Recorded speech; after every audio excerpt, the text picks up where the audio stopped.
What was the scramble for Africa?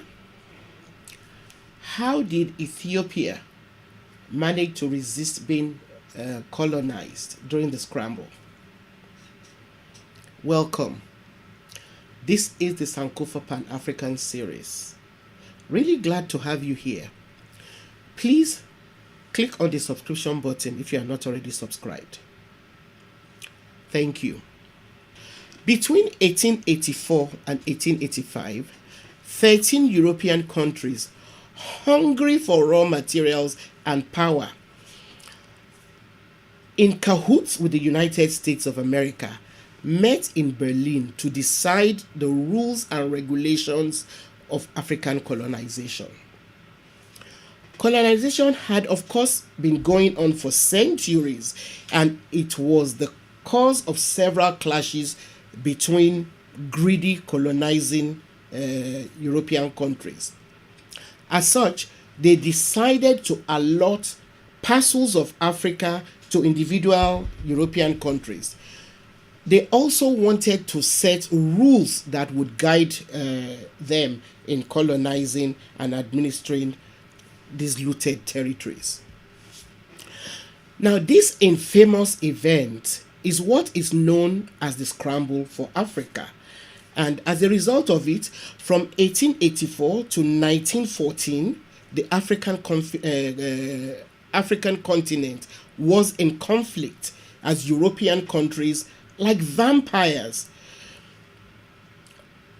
progressively sucked the life out of Africa and took territory and power from existing African states and peoples. The continent continues to suffer as a result of this infamous event. Now, during this period in the 1890s, Italy tried to conquer Ethiopia, also known as Abyssinia, but failed. As such, Ethiopia remained independent, unlike her neighbors. And by 1935, it was one of the few independent states in the by then European cannibalized Africa. Italy then decided to use a border incident between Ethiopia and Somaliland, which was by then under Italian rule, as an excuse to attack Ethiopia again. Italy, under its fascist leader Benito Mussolini, rejected all attempts at arbitration and invaded Ethiopia. Surprisingly, Ethiopia managed to get the League of Nations, which had been formed in 1920, to condemn this invasion. Now, the League of Nations did not only condemn the Italian invasion, but also voted to impose economic sanctions on Italy. However, the sanctions were ineffective because although Mussolini's aggression was viewed with disfavor by the British and other European countries who had various interests in Africa, other Europeans who had no real motivation saw nothing wrong with Mussolini's attack. One good thing, if one might call it that came out of Italy's attempts to keep invading Ethiopia was that it drew attention to Italy's imperialist aspirations, and it now led to crisis and tensions between the fascist states and the Western democracies. It was also a major rallying point, especially after World War II, for African nationalist movements. Many Africans emerged from the Second World War determined to fight for their independence. The Ethiopian royal family is currently non-regnant.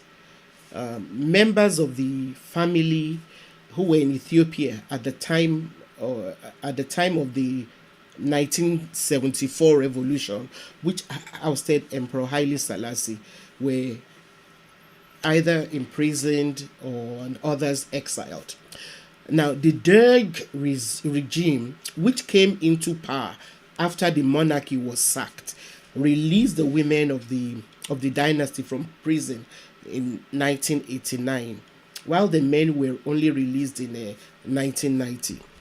And several members of the royal family were then allowed to leave the country in the mid 90s, and the rest were allowed to leave upon the fall of the Derg regime. Many members of the imperial family have since returned to live in Ethiopia in recent years. It is believed that the monarchy fell to Marxists in spite of Emperor Haile Selassie's attempts to move towards a constitutional monarchy, because it was insensitive to the suffering caused by the famine, which lasted from 1972 to 1974. Thanks for watching the Sankofa Pan-African series. Don't forget to give us a thumbs up if you like our videos. Also, please help share it with your friends and contacts. See you next time.